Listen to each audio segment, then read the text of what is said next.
प्रयागनगर यमुना के तट पर बसा एक समृद्ध नगर अपनी व्यापारिक हलचल और मंदिरों की पवित्रता के लिए जाना जाता था। इस नगर में एक धनवान सेठ विश्वनाथ अपनी पत्नी सुमित्रा के साथ रहता था। विश्वनाथ का रेशम, मसालों और कीमती पत्थरों का व्यापार दूर दूर तक फैला था। उसकी हवेली में चंदन की लकड़ी के फर्नीचर, सोने चांदी के बर्तन और विदेशी कालीन थे। लोग उसकी उदारता की मिसाल देते और उसका दरवाजा हमेशा जरूरतमंदों के लिए खुला रहता। लेकिन भाग्य का पहिया घूमता है और कोई नहीं जानता कब वो करवट बदले। एक साल भयंकर बाढ़ आई जिसने प्रयागनगर के खेत और बाजार तबाह कर दिए। विश्वनाथ के गोदाम पानी में डूब गए और उसका अधिकांश माल नष्ट हो गया। ग्राहक कर्ज चुकाने में असमर्थ थे और सेठ का व्यापार चौपट हो गया। देखते ही देखते करोड़ों की संपत्ति वाला विश्वनाथ कर्ज के बोझ तले दब गया।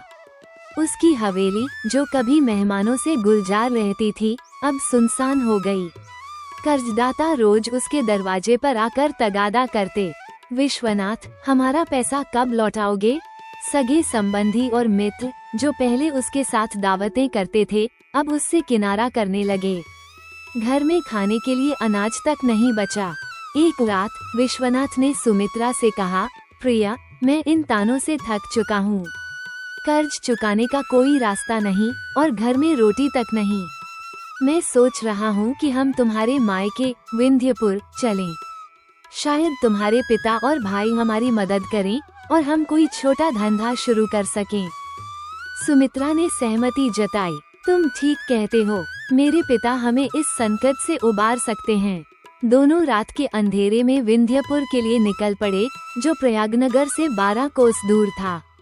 विश्वनाथ स्वाभिमानी व्यक्ति था। जब वे विंध्यपुर के पास पहुँचे तो उसने गांव के बाहर एक पीपल के पेड़ के नीचे रुककर सुमित्रा से कहा, प्रिया, ससुराल जाना मेरे लिए मुश्किल है।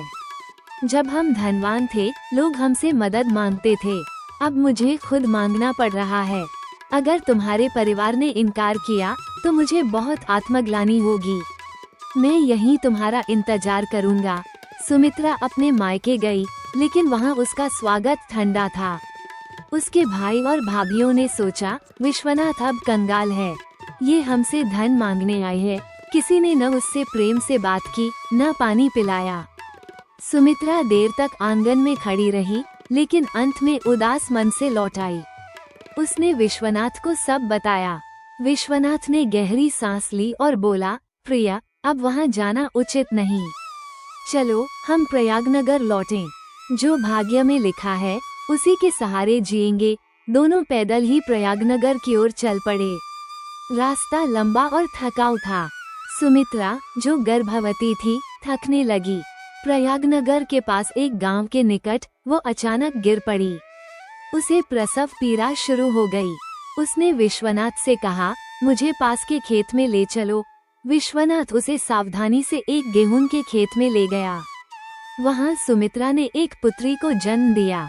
जन्म के बाद सुमित्रा ने कहा, बच्ची को साफ कर मेरी गोद में दे दो और इन रक्त रंजित कपड़ों को खेत में गाड़ दो। विश्वनाथ ने बच्ची को साफ किया और कपड़ों को गाड़ने के लिए गड्ढा खोदना शुरू किया। थोड़ा खोदने पर उसे एक तांबे का कलश दिखा। उसने उसे निकाला तो उसमें सोने की अशर्फियां भरी थीं। विश्वनाथ खुशी से चीख पड़ा और सुमित्रा के पास लौटा। प्रिया, भगवान ने हमारा दुख दूर कर दिया। इस बच्ची के जन्म के साथ हमें ये धन मिला है। सच ही कहा है, जब भगवान किसी को जन्म देता है तो उसका भरण पोषण भी तय कर देता है। दोनों रात के अंधेरे में चुपके से हवेली लौट आए। किसी को उनके आने जाने की भनक नहीं लगी। विश्वनाथ ने उस धन से सारा कर्ज चुकाया और बचे धन से अपना व्यापार फिर शुरू किया। कुछ ही महीनों में उसकी हवेली फिर से गुलजार हो गई। वो फिर से प्रयागनगर का प्रतिष्ठित सेठ बन गया। विश्वनाथ की अचानक बदली किस्मत पड़ोसियों को हजम नहीं हुई। वे सोचने लगे, कल तक इसके पास रोटी नहीं थी और आज ये लाखों का मालिक है। एक पड़ोसी जयराम जो जमींदार था, सुमित्रा से मीठी बातें कर सच्चाई जान गया। सुमित्रा ने भोलेपन में बता दिया कि उन्हें गेहूं के खेत में अशर्फियां मिली थीं। जयराम के मन में लालच जागा। चूंकि वो खेत उसका था, उसने सोचा कि धन पर उसका हक है। उसने प्रयागनगर के राजा के दरबार में विश्वनाथ के खिलाफ मुकदमा दायर किया। उसने कहा, महाराज, विश्वनाथ को मेरे खेत में गड़ा धन मिला। यह मेरे पूर्वजों ने गाड़ा था। ये धन मेरा है। विश्वनाथ ने सिर झुकाकर कहा, हुजूर, ये सच है कि मुझे जयराम के खेत में धन मिला। उसने पूरी कहानी बयान की, कैसे सुमित्रा ने खेत में पुत्री को जन्म दिया और कैसे उसे कलश मिला। राजा ने दोनों पक्ष सुने और गहरी सोच में पड़ गए। अंत में राजा ने फैसला सुनाया, जयराम, अगर यह धन तुम्हारे पूर्वजों का था तो वे इसे जमीन में क्यों छोड़ गए? अगर ये तुम्हारे भाग्य में होता तो तुम्हें पहले मिल जाता। ये धन विश्वनाथ को तब मिला जब उनकी पुत्री का जन्म हुआ। इसका मतलब है कि तुम्हारे पूर्वज विश्वनाथ की पुत्री के रूप में जन्मे हैं और उन्होंने अपना धन वापस ले लिया। राजा ने आदेश दिया। विश्वनाथ ने इस धन से कर्ज चुकाया और व्यापार शुरू किया। खर्च किए गए धन की गणना नहीं होगी, बाकी धन अदालत में जमा करवाया जाए। जब ये बालिका वयस्क होगी, उसे सौंप दिया जाएगा। और चूंकि तुम्हारे पूर्वज अब विश्वनाथ की पुत्री हैं, तुम्हें हर महीने 7 स्वर्ण अशर्फियां विश्वनाथ को देनी होंगी, जब तक बालिका वयस्क न हो। जयराम को अपनी गलती का पश्चाताप हुआ। वो सिर झुकाकर दरबार से लौट गया। उसे हर महीने विश्वनाथ को अशर्फियां देनी पड़ती थीं। इस घटना ने प्रयागनगर में एक सबक सिखाया, लालच विनाश की ओर ले जाता है। प्रयागनगर में 2 अन्य व्यापारी, शिव प्रसाद और नारायण, बचपन के मित्र थे। शिव प्रसाद का स्वभाव सादा और ईमानदार था, जबकि नारायण महत्वाकांक्षी और लालची था। दोनों मिलकर रेशम और गहनों का व्यापार करते थे। एक बार उन्हें खबर मिली कि पड़ोसी नगर सूर्यपुर में रेशम और मोतियों की भारी मांग है। दोनों ने एक काफिला तैयार किया और यात्रा पर निकल पड़े। शिव प्रसाद ने 10,000 अशर्फियों का माल लिया और नारायण ने 4,000 का। 9 दिन की यात्रा के बाद वे सूर्यपुर पहुँचे। वहाँ शिव प्रसाद ने अपना माल 15,000 अशर्फियों में बेचा और नारायण ने 6,000 में। कुछ व्यापारी आगे की यात्रा पर निकल गए, लेकिन शिव प्रसाद ने घर लौटने का फैसला किया क्योंकि उसकी पत्नी गर्भवती थी। नारायण ने उसका साथ देने का वादा किया। वापसी की यात्रा में दोनों एक घने जंगल से गुजर रहे थे। दोपहर की गर्मी में शिव प्रसाद ने एक बरगद के पेड़ की छांव में विश्राम करने का सुझाव दिया। दोनों खाना खाकर लेट गए। शिव प्रसाद सो गया, लेकिन नारायण का मन उसकी 15,000 अशर्फियों पर अटक गया। उसने सोचा, अगर मैं ये धन ले लूं, तो मैं प्रयागनगर का सबसे बड़ा व्यापारी बन जाऊंगा। उसने शिव प्रसाद की थैली उठाई, लेकिन तभी एक जहरीला सांप शिव प्रसाद के घोड़े के पास रेंगा। सांप ने घोड़े को डस लिया और वो तड़प कर मर गया। नारायण ने शिव प्रसाद को जगाया, लेकिन अब उनके पास सिर्फ एक घोड़ा बचा था। नारायण ने सुझाव दिया कि वे शिव प्रसाद का कुछ माल जंगल में छोड़ दें, लेकिन शिव प्रसाद ने मना कर दिया। तभी जंगल में तेज हवा चलने लगी। एक धूल भरी आंधी शुरू हो गई। नारायण ने कहा, हमें जल्दी निकलना चाहिए, नहीं तो हम फंस जाएंगे। लेकिन शिव प्रसाद ने कहा, आंधी में चलना खतरनाक है, हमें यहीं रुकना चाहिए। दोनों घोड़े की आड़ में बैठ गए, लेकिन आंधी और तेज हो गई। शिव प्रसाद के कदम डगमगाने लगे और वो रेत में गिरने लगा। नारायण ने देखा कि यह उसका मौका है। उसने घोड़े की रस्सी पकड़ी और शिव प्रसाद को छोड़कर आगे बढ़ गया। शिव प्रसाद चिल्लाया, नारायण, मुझे बचाओ। लेकिन नारायण ने पीछे नहीं देखा। वो सोच रहा था, अगर शिव प्रसाद इस आंधी में मर गया तो उसकी सारी अशर्फियां मेरी होंगी। आंधी थमने के बाद नारायण प्रयागनगर पहुंचा। नगर में सभी ने शिव प्रसाद के बारे में पूछा। नारायण ने आंसू बहाते हुए कहा, आंधी बहुत भयानक थी। मैंने शिव प्रसाद को बचाने की कोशिश की, लेकिन वह रेत में दब गया। शिव प्रसाद की पत्नी राधा ये सुनकर फूट फूट कर रोने लगी। नारायण ने उसका कोई ध्यान नहीं रखा और अपने व्यापार में जुट गया। शिव प्रसाद की अशर्फियों से नारायण ने नया माल खरीदा और अपना व्यापार बढ़ाया। कुछ ही सालों में वो प्रयागनगर का सबसे धनी व्यापारी बन गया। उसकी हवेली में नौकर चाकर और कीमती सामान थे, लेकिन उसका मन शांत नहीं था। हर रात उसे शिव प्रसाद की चीखें सुनाई देती थीं। वो अपने अपराध बोध से बचने के लिए और धन कमाने में जुट गया। इधर शिव प्रसाद आंधी में मरा नहीं था। एक गुजरते काफिले ने उसे बचा लिया। वो घायल और कमजोर था, लेकिन जीवित था। काफिला उसे पड़ोसी नगर चंद्रपुर ले गया, जहां उसकी देखभाल हुई। कई महीनों तक वो वहां रहा, लेकिन उसका मन प्रयागनगर और राधा के पास लौटने को बेचैन था। जब वो ठीक हुआ तो उसने पैदल ही प्रयागनगर की यात्रा शुरू की। जब शिव प्रसाद प्रयागनगर पहुंचा तो वो मैले कुचले कपड़ों में एक भिखारी जैसा दिख रहा था। वो अपनी हवेली के सामने रुका और दरवाजा खटखटाया।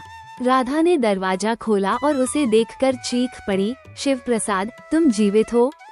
दोनों एक दूसरे के गले लगकर रोने लगे। शिव प्रसाद ने राधा को सारी कहानी सुनाई, कैसे नारायण ने उसे आंधी में छोड़ दिया था। राधा गुस्से से बोली, उसने हमें धोखा दिया।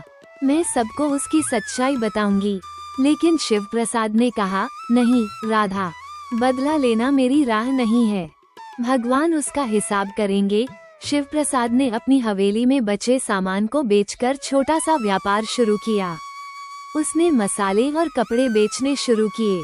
उसकी मेहनत और ईमानदारी के कारण उसका व्यापार फिर से फलने फूलने लगा। कुछ ही सालों में वो फिर से प्रयागनगर का सम्मानित व्यापारी बन गया। उसने कभी नारायण की बुराई नहीं की, नहीं उससे बदला लेने की कोशिश की। इधर नारायण का लालच बढ़ता गया। उसने एक बड़ी व्यापारिक यात्रा की योजना बनाई, जिसमें उसने रेशम, सोने चांदी के गहने और कीमती पत्थर खरीदे। उसका काफिला 50 घोड़ों का था और वो इसे प्रयागनगर लाकर भारी मुनाफा कमाना चाहता था। लेकिन जंगल में रात के समय डाकुओं ने उसके काफिले पर हमला कर दिया। डाकू सारा माल, घोड़े और सामान लूटकर ले गए। नारायण और उसके साथी घायल और लुटे पिटे जंगल में पड़े रह गए। नारायण की सारी संपत्ति चली गई। वह प्रयागनगर लौटने की हिम्मत नहीं जुटा सका। वो चंद्रपुर की गलियों में एक भिखारी बनकर भीख मांगने लगा। हर रात उसे शिव प्रसाद की चीखें और उसका विश्वासघात याद आता। वो अपने कर्मों के बोझ तले दब गया। एक दिन चंद्रपुर के बाजार में शिव प्रसाद अपने व्यापार के सिलसिले में आया। वो गरीबों को दान दे रहा था। नारायण ने उसे देखा और शर्म से सिर झुका लिया। वो सोच रहा था कि शिव प्रसाद उसे बिना पहचाने निकल जाएगा, लेकिन शिव प्रसाद ने उसे तुरंत पहचान लिया। वो नारायण के पास गया और उसकी हालत देखकर उसकी आंखें नम हो गईं। नारायण शिव प्रसाद के पैरों में गिर पड़ा और माफी मांगने लगा। मुझे माफ कर दो शिव प्रसाद, मेरे लालच ने मुझे अंधा कर दिया था। शिव प्रसाद ने उसे उठाया और गले लगाया। नारायण, मैंने तुम्हें कब का माफ कर दिया था। कर्म का फल कोई नहीं टाल सकता। शिव प्रसाद नारायण को प्रयागनगर वापस ले आया। उसने उसे अपनी हवेली में ठहराया और अपने व्यापार में छोटा सा काम दिया। नारायण ने अपने अपराधबोध को मेहनत और ईमानदारी में बदल दिया। धीरे धीरे वो फिर से एक सम्मानित व्यक्ति बन गया। शिव प्रसाद ने कभी उसका पुराना विश्वासघात उजागर नहीं किया। समय बीता और शिव प्रसाद की उम्र बढ़ने लगी। लंबी यात्राएं अब उसे थकाने लगी थीं। उसने प्रयागनगर में एक बड़ी दुकान खोली, जहां वह रेशम, मसाले और गहने बेचने लगा। पास ही एक गरीब विधवा गायत्री रहती थी, जिसके 2 बेटे अर्जुन और बलराम थे। गायत्री ने शिव प्रसाद से अपने बेटों के लिए काम मांगा। शिव प्रसाद ने दोनों को अपनी दुकान पर रख लिया। अर्जुन और बलराम मेहनती और ईमानदार थे। अर्जुन खासतौर पर समझदार था और शिव प्रसाद उसे बहुत पसंद करता था। एक दिन भीषण गर्मी में जब बाजार सुनसान था, एक धनी व्यापारी रमाकांत शिव प्रसाद की दुकान पर आया। वो पड़ोसी नगर मथुरा से था, जहां सूखे के कारण अनाज की कमी थी। रमाकांत ने भारी मात्रा में अनाज, दालें और मसाले मांगे। शिव प्रसाद ने अर्जुन और बलराम को सामान निकालने को कहा। रमाकांत ने 14,000 अशर्फियों की 14 थैलियां दी। शिव प्रसाद ने एक थैली बलराम को गिनने के लिए दी और खुद दूसरी थैली गिनने लगा। अचानक बलराम का हाथ थैली से टकराया और कुछ अशर्फियां जमीन पर गिर गईं। अर्जुन ने तुरंत उन्हें उठाना शुरू किया, लेकिन शिव प्रसाद ने देख लिया कि अर्जुन ने एक अशर्फी अपनी जेब में डाल ली। शिव प्रसाद को गहरा धक्का लगा। वो अर्जुन पर बहुत भरोसा करता था। उसने सोचा कि रमाकांत के जाने के बाद अर्जुन से बात करेगा, लेकिन जब सारी थैलियां गिनी गईं, तो अर्जुन दुकान से गायब था। शिव प्रसाद को लगा कि अर्जुन अशर्फी छिपाने गया है। थोड़ी देर बाद अर्जुन 8 सिपाहियों के साथ दुकान पर लौटा। उसने सिपाहियों से कहा, यही वो व्यापारी है जिसके बारे में मैंने कोतवाल को बताया। सिपाहियों ने रमाकांत को पकड़ लिया। रमाकांत गुस्से से बोला, यह क्या बेइज्जती है, मैं तुम्हें नहीं छोड़ूंगा। लेकिन अर्जुन शांत रहा। उसने कहा, आपकी जालसाजी की पोल खुल चुकी है। आप नकली अशर्फियां देकर मेरे मालिक को ठगना चाहते थे। शिव प्रसाद ने एक अशर्फी उठाई और उसे जमीन पर घिसा। सोने जैसा रंग उतर गया और पीतल दिखाई दिया। उसने कई और अशर्फियां जांची और सभी नकली थीं। रमाकांत ने भागने की कोशिश की, लेकिन सिपाही उसे पकड़कर ले गए। उन्होंने सारा सामान दुकान में वापस रखवाया और नकली अशर्फियों को सबूत के तौर पर ले गए। बाजार में भीड़ जमा हो गई। शिव प्रसाद ने लोगों को सारी घटना बताई। फिर उसने अर्जुन को पास बुलाया और बोला, अर्जुन, जब तुमने अशर्फी जेब में डाली थी, मैंने देख लिया था। मुझे तुम पर गुस्सा आया था, लेकिन अब मुझे पता चला कि तुमने मेरे लिए ये किया। अर्जुन ने मुस्कुराकर कहा, मालिक, जब अशर्फियां गिरीं, तो उनकी आवाज में खनक नहीं थी। सोने की अशर्फी गिरने पर अलग आवाज आती है, लेकिन ये तांबे की तरह बजी। मुझे शक हुआ तो मैंने एक अशर्फी उठाकर जांची। वो नकली थी। मैं तुरंत कोतवाल के पास गया और सारी बात बताई। उन्होंने मुझे सिपाहियों के साथ भेजा। शिव प्रसाद अर्जुन की समझदारी से खुश हुआ। उसने अर्जुन और बलराम को अपनी दुकान पर स्थायी रूप से रख लिया। समय के साथ दोनों व्यापार में माहिर हो गए और शिव प्रसाद के साथ मिलकर प्रयागनगर के बड़े व्यापारी बन गए। ये कहानी हमें सिखाती है कि लालच और विश्वासघात का रास्ता हमेशा पतन की ओर ले जाता है, जबकि ईमानदारी और धैर्य अंत में विजय दिलाते हैं। विश्वनाथ और शिव प्रसाद ने अपने कर्मों से दिखाया कि मुश्किल समय में भी सच्चाई का रास्ता चुनना चाहिए। नारायण और जयराम जैसे लोग जो लालच में अंधे हो गए, अपने कर्मों का फल भोगने को मजबूर हुए। तो दोस्तों, अगर आपको ये कहानी पसंद आई तो अपने विचार साझा करें। कर्म की गंगा हमेशा बहती है और वो हर किसी को उसके कर्मों का फल देती है। जय श्री राम।